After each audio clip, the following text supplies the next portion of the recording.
सिर है। अगर वीडियो अच्छा लगे तो चैनल को सब्सक्राइब करें और कमेंट में अपनी राय ज़रूर दें। सुनिए, जब ये महिला अपने देश के बारे में बातें कर रही है, हर शब्द में है दर्द और सच्चाई। आपको क्या लगता है? क्या वो सही कह रही है? कमेंट में अपनी राय ज़रूर शेयर करें। कल रात तकरीबन 10 बजे के करीब मुझे पता चलता है कि पाकिस्तान के ऊपर अटैक किया गया है। मुझे उसकी सीरियसनेस का अंदाजा नहीं होता। 5 मिनट बाद मुझे घर से कॉल आती है और मुझे पता चलता है कि वाकई अटैक किया गया है। और अटैक ऐसी जगह पर किया गया है जो 20 मिनट दूर है जहां से मेरी अपनी फैमिली, मेरा ननियाल, मेरी नानी रहती हैं। मेरी नानी, she is an 80+ year old woman who's got breathing problems, who's got heart issues and she cannot even walk properly। ठीक है, आप मुझे ये बताएं कि इस तरह निहत्ते सिविलियंस पे अटैक करके आप दुनिया को क्या बताना चाहते हैं? कि आप ताकतवर हैं? कि आप स्ट्रांग हैं? निहत्ते सिविलियंस को मारकर रात के 3 बजे ये कौन सा ताकत का आप शो दिखाना चाहते हैं? मुझे एक भी ऐसा पाकिस्तानी नहीं नजर। सोशल मीडिया पर वायरल हो रहा है एक महिला का वीडियो। तुम लोगों को जंग करनी है और जंग करते हैं। बुज़दिल डरपोक कौम, हमला करते हो तो रात को करते हो, हिम्मत नहीं है सामने से आने की। हाँ, मुझे समझ नहीं आती, एक जुबान के लोग, एक जैसी शक्लों के लोग और साथ साथ मुल्क है। तुम लोगों को सुकून और अमन नहीं चाहिए? ये मत भूलो कि पाकिस्तान भी न्यूक्लियर पावर है और तुम लोगों की धज्जियां उड़ा के रख देगा। मत छेड़ो हमारे अवाम को, मत छेड़ो हमारे मुल्क को, नहीं तो तुम लोगों के साथ वो हशर करेंगे ना कि हिस्ट्री में लिखा जाएगा कि तुम लोग कैसे दुम दबा के भागे हो। फिर जाहिल डरपोक कौम। इंडिया की बात कर रही हूँ मैं, बता दूं। सभी साथी वीडियो को आरटी करें और इसे सरकार तक पहुंचाएं ताकि सच्चाई सामने आ सके। एक फौजी जो देश की सीमाओं की रक्षा कर रहा है, आज न्याय की गुहार लगा रहा है। उसका परिवार परेशान है और वो मुख्यमंत्री योगी आदित्यनाथ से इंसाफ की मांग कर रहा है। पीड़ित फौजी का कहना है कि एसपी साहब ने जांच का भरोसा दिया है और उचित कार्रवाई की बात कही है। क्या वाकई उसे न्याय मिलेगा? भैया क्या नाम है आपका? सर मेरा नाम राणा सिंह है। सर मैं श्रीनगर में अभी तैनात हूँ, सेना में कार्यरत हूँ। क्या हुआ, क्या घटना हो गई आपका? सर मैं पूरे धनी पुठई का रहने वाला हूँ और घटना ये हुई कि मैं फौज में हूँ, कार्यरत हूँ, सैनिक हूँ। घटना ये हुई कि हमारे पड़ोसी हैं एक लोग, तो जो हमारा पीछे खेत है उस पर जबरदस्ती मिट्टी डाल रहे थे या कुछ भी, तो हमने उनको ये समझाया कि भाई हमारे घर में कोई नहीं, हमारे पिताजी नहीं है, आप मिट्टी मत डालो। उसके बाद वो चले गए। उसके बाद हमारे ग्राम प्रधान रामू मिश्रा उसको रात में 3 बजे थाने भिजवा के मेरे नाम एप्लीकेशन दिलाया। उसके बाद अनिल कुमार विश्वकर्मा और हरिंदर जाट 2 सिपाही आए, बोला कि तुमको एसओ साहब याद कर रहे हैं और चलो थाने जल्दी। मुझे थाने ले गए। मैं थाने गया, हल्के दरोगा से बात कर रहा था, तभी अनिल कुमार विश्वकर्मा ने मेरे 3-4 झापड़ मारे। उसके बाद मुझे बैठा के बोला इसका 151 में चालान करो। किसी तरह वहां से निकलने के लिए मैंने हाथ पैर जोड़ के सुलह सपाटा कराया और जो विपक्षी पार्टी थी उनके सामने मुझे मार के भगा दिया, बोला तुम जाओ। सुलहनामा पे मैंने साइन किया, सब कुछ मैंने किया। वो और उनका कोई बुढ़ा था, वो मुझे पता नहीं कौन था। आज रामू मिश्रा, आज की दिनांक में रामू मिश्रा, 2 पुलिस आई है, बाहर विपक्षी टीम को बैठा के 60 गार्ड बनाया, बोला इसको साले को फंसा दो। और हरिंदर जाट ने मेरे से बोला तुम्हें 151 में बचाया है, 4000 रुपए दे दो। मेरे पास 10 बजे रात तक की कॉल भी आई। क्या जरूरत थी? जब मैं सुलह होके आ गया तो मेरे पास क्यों कॉल कर रहे थे? किसने मारा पीटा आपको? अनिल कुमार विश्वकर्मा। ये कौन है? ये कांस्टेबल है थाना डी। और थानेदार ने क्या कहा? थानेदार को मैं रो के वही बताया कि सर मेरे को मारा है। बोला चलो ठीक है, कोई बात नहीं, तुमको मैं सुलह करा रहा हूँ। आप फौज में उसके बाद इस तरह की घटना? वही मैं बोला कि सर मैं भी वर्दीधारी हूँ, मेरी इज्जत है, मुझे क्यों मारा गया? बोले कोई बात नहीं, चलो हो गया जो हो गया, तुम जाओ। क्या चाहते हो एसपी से? क्या करते? मैं एसपी साहब से यही कहना चाहता हूँ, मेरी नौकरी खतरे में पड़ सकती है, मुझे न्याय दिलाया जाए। और मेरे ग्राम प्रधान पूरी तरह से लगे विपक्षी को लेके, उसको धमका के, जब बाहर गांव के समझा बुझा के उससे बयान दिलाया, उसको आज सुबह से 2 पुलिस गई मेरे घर के सामने से और रामू मिश्रा प्रधान जी। अगर न्याय न मिला तो क्या करोगे? न्याय नहीं मिला तो मैं मुख्यमंत्री आवास के सामने जाके मुख्यमंत्री के सामने अपने आप पे पेट्रोल डाल के अपने खुद को जला दूंगा। मेरी आत्मसम्मान की बात है ये। तो आपको लगता है मतलब वर्दी में आप भी देश की रक्षा कर रहे हैं और साथ इस घटना? जी। क्या अधिकारियों से बताया आपने? मैंने एसपी साहब, कप्तान साहब से बताया। क्या बोला? उन्होंने बोला आपके साथ कोई कुछ नहीं करेगा, ना आपके खिलाफ मुकदमा लिखा जाएगा, इसकी जांच होगी और उनके खिलाफ कार्रवाई की जाएगी। मैं बहुत परेशान हूँ, मुझे न्याय मिलना चाहिए बस। सुनिए उस फौजी की आवाज। उसकी एक एक बात कटु सत्य है। पाकिस्तान से बदला कौन लेता है, हमारी सेना या सिर्फ राजनीतिक भाषण? आज पूरा देश बोल रहा है पाकिस्तान से बदला लो, बदला लो। बदला कौन लेगा? पॉलिटिक्स, तुम्हारे नेता या अभिनेता? बदला वो जवान लेगा जो छुट्टी जाते समय तुम ट्रेन में अपनी सीट पर बैठने तक नहीं देते। बदला वो जवान लेगा जिसको तुम ऑफिस के बार बार चक्कर कटवाते हो। अभी भी एक जवान बॉर्डर पे खड़ा है, तभी तुम और तुम्हारी फैमिली चैन की नींद सो रहे हो। एक जवान अभी भी बॉर्डर पर छाती ठोक कर खड़ा है, दीवार बनकर खड़ा है। एक सोल्जर्स की रेस्पेक्ट करना सीखो, बोलने से कुछ नहीं होता। जय हिंद। नेहा सिंह राठौर ने ऐसा क्या कह दिया कि हर कोई सुनना चाह रहा है? आप भी सुनिए और बताइए आपकी राय। दोस्तों, देश में तनाव का माहौल और युद्ध के आसार हैं, जिसके बीच मैं एक राहत देने वाली खबर आप लोगों से साझा करना चाहती हूं। मेरे खिलाफ बीते 30 अप्रैल को फैजाबाद में एफआईआर दर्ज करवाने के उद्देश्य से एक परिवाद दाखिल किया गया था, जिसे मेरा पक्ष सुनने के बाद माननीय न्यायालय ने उसे खारिज कर दिया है। मैं बहुत खुश हूं। मुझे अपने देश की न्यायपालिका पर पूरा भरोसा है और मैं ये बात बखूबी जानती हूं कि अपने देश के संविधान की मजबूती के लिए लड़ना देश प्रेम का सुंदर उदाहरण है। मैं ये भी जानती हूं कि एक नागरिक के तौर पर अपने देश की सरकार से सवाल पूछना एक नागरिक का अधिकार और जिम्मेदारी दोनों है। मैंने अक्सर लोगों को भ्रमित होते हुए देखा है और समझा है कि कई बार लोग सरकार और देश दोनों को एक ही समझ लेते हैं और उन्हें लगता है कि देश की सरकार से सवाल पूछना अपने देश पर सवाल उठाने जैसी बात है, लेकिन ऐसा नहीं है। राजतंत्र और लोकतंत्र के बीच यही तो मुख्य अंतर है। राजतंत्र में राजा जनता से ऊपर होता था और उसका काम जनता को नियंत्रित करना होता था, लेकिन लोकतंत्र आने के बाद ये व्यवस्था उलट गई। लोकतंत्र में जनता सरकार के ऊपर हो गई और जनता का काम सरकार को नियंत्रित करना हो गया। राजतंत्र में राजा मालिक होता था और जनता उसके अधीन होती थी, लेकिन लोकतंत्र में जनता मालिक है और सरकार उसकी सेवक बन गई है। और सच ये है कि जनता का काम सरकार से उसके कामों का हिसाब लेना है, सरकार की चापलूसी करना नहीं। हर वो नागरिक देश के लोकतंत्र को कमजोर कर रहा है जो सरकार से सवाल नहीं पूछ रहा है। हर वो नागरिक देश को कमजोर कर रहा है जो सरकार को बेलगाम छोड़ दे रहा है। देशभक्ति के मायने समझिए, देश उतना ही मजबूत होगा जितना देश का लोकतंत्र मजबूत होगा, और सरकारों को बेलगाम छोड़ने से देश का लोकतंत्र कमजोर होता है भाई। ऐसे में आपका कोई भी ऐसा काम जो आपके देश को कमजोर कर रहा है वो देशभक्ति नहीं है। लोकतंत्र में एक सच्चा नागरिक अपनी सरकार से मालिक की हैसियत से बात करता है और सवाल पूछता है।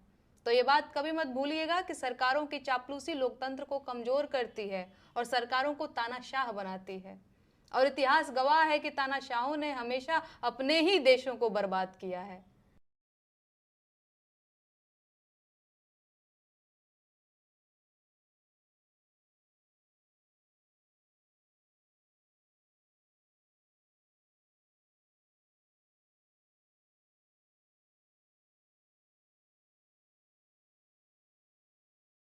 छह बड़ी खबरें लेकर हाजिर है। अगर वीडियो अच्छा लगे तो चैनल को सब्सक्राइब करें और कमेंट में अपनी राय जरूर दें। सुनिए, जब ये महिला अपने देश के बारे में बातें कर रही है, हर शब्द में है दर्द और सच्चाई। आपको क्या लगता है, क्या वो सही कह रही है? कमेंट में अपनी राय जरूर शेयर करें। कल रात तकरीबन 10 बजे के करीब मुझे पता चलता है कि पाकिस्तान के ऊपर अटैक किया गया है। मुझे उसकी सीरियसनेस का अंदाजा नहीं होता। 5 मिनट बाद मुझे घर से कॉल आती है और मुझे पता चलता है कि वाकई अटैक किया गया है, और अटैक ऐसी जगह पर किया गया है जो 20 मिनट दूर है, जहां से मेरी अपनी फैमिली, मेरा ननियाल, मेरी नानी रहती हैं। मेरी नानी, she is an 80+ old woman who's got breathing problems, who's got heart issues and she cannot even walk properly। ठीक है, आप मुझे ये बताएं कि इस तरह निहत्ते सिविलियंस पे अटैक करके आप दुनिया को क्या बताना चाहते हैं? कि आप ताकतवर हैं, कि आप स्ट्रांग हैं? निहत्ते सिविलियंस को मारकर रात के 3 बजे ये कौन सा ताकत का आप शो दिखाना चाहते हैं? मुझे एक भी ऐसा पाकिस्तानी नहीं नजर। सोशल मीडिया पर वायरल हो रहा है एक महिला का वीडियो। तुम लोगों को जंग करनी है और जंग करते हैं। बुज़दिल डरपोक कौम, हमला करते हो तो रात को करते हो, हिम्मत नहीं है सामने से आने की। हाँ, मुझे समझ नहीं आती, एक जुबान के लोग, एक जैसी शक्लों के लोग, और साथ साथ मुल्क है। तुम लोगों को सुकून और अमन नहीं चाहिए? ये मत भूलो कि पाकिस्तान भी न्यूक्लियर पावर है और तुम लोगों की धज्जियां उड़ा के रख देगा।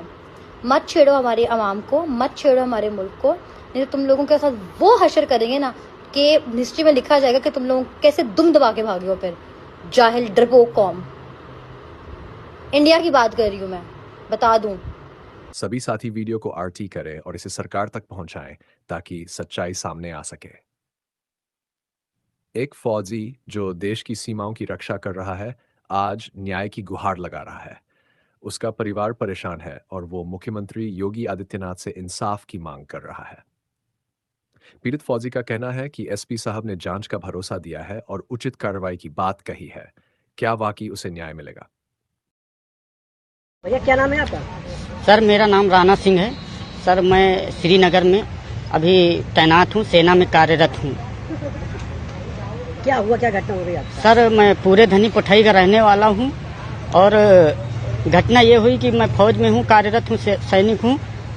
घटना ये हुई कि हमारे पड़ोसी हैं एक लोग, तो जो हमारा पीछे खेत है उस पर जबरदस्ती मिट्टी डाल रहे थे या कुछ भी, तो हमने उनको ये समझाया कि भाई हमारे घर में कोई नहीं, हमारे पिताजी नहीं है, आप मिट्टी मत डालो। उसके बाद वो चले गए। उसके बाद हमारे ग्राम प्रधान रामू मिश्रा उसको रात में 3 बजे थाने भिजवा के मेरे नाम एप्लीकेशन दिलाया। उसके बाद अनिल कुमार विश्वकर्मा और हरिंदर जाट 2 सिपाही आए, बोला कि तुमको एसओ साहब याद कर रहे हैं और चलो थाने जल्दी। मुझे थाने ले गए। मैं थाने गया, हल्के दरोगा से बात कर रहा था, तभी अनिल कुमार विश्वकर्मा ने मेरे 3-4 झापड़ मारे। उसके बाद मुझे बैठा के बोला इसका 151 में चालान करो। किसी तरह वहां से निकलने के लिए मैंने हाथ पैर जोड़ के सुलह सपाटा कराया और जो विपक्षी पार्टी थी उनके सामने मुझे मार के भगा दिया, बोला तुम जाओ। अब सुलहनामा पे मैंने साइन किया, सब कुछ मैंने किया। वो और उनका कोई बुढ़ा था, वो मुझे पता नहीं कौन था। आज रामू मिश्रा, आज की दिनांक में रामू मिश्रा 2 पुलिस आई है, बाहर विपक्षी टीम को बैठा के 60 गार्ड बनाया, बोला इसको साले को फंसा दो। और हरिंदर जाट ने मेरे से बोला तुम्हें 151 में बचाया है, 4000 रुपए दे दो। मेरे पास 10 बजे रात तक की कॉल भी आई। क्या जरूरत थी, जब मैं सुलह होके आ गया तो मेरे पास क्यों कॉल कर रहे थे? किसने मारा पीटा आपको? अनिल कुमार विश्वकर्मा। ये कौन है? ये कांस्टेबल है थाना डी। और थानेदार ने क्या कहा? थानेदार को मैं रो रो के वही बताया कि सर मेरे को मारा है। बोला चलो ठीक है, कोई बात नहीं, तुमको मैं सुलह करा रहा हूँ। आप फौज में उसके बाद इस तरह की घटना? वही मैं बोला कि सर मैं भी वर्दीधारी हूँ, मेरी इज्जत है, मुझे क्यों मारा गया? बोले कोई बात नहीं, चलो हो गया जो हो गया, तुम जाओ। क्या चाहते हो एसपी से, क्या करते? मैं एसपी साहब से यही कहना चाहता हूँ, मेरी नौकरी खतरे में पड़ सकती है, मुझे न्याय दिलाया जाए। और मेरे ग्राम प्रधान पूरी तरह से लगे विपक्षी को लेके, उसको धमका के, जब बाहर गांव के समझा बुझा के उससे बयान दिलाया। उसको आज सुबह से 2 पुलिस गई मेरे घर के सामने से और रामू मिश्रा प्रधान जी। अगर न्याय न मिला तो क्या करोगे? न्याय नहीं मिला तो मैं मुख्यमंत्री आवास के सामने जाके मुख्यमंत्री के सामने अपने आप पे पेट्रोल डाल के अपने खुद को जला दूंगा। मेरी आत्मसम्मान की बात है ये। तो आपको लगता है वर्दी में आप भी देश की रक्षा कर रहे हैं और साथ इस घटना? जी।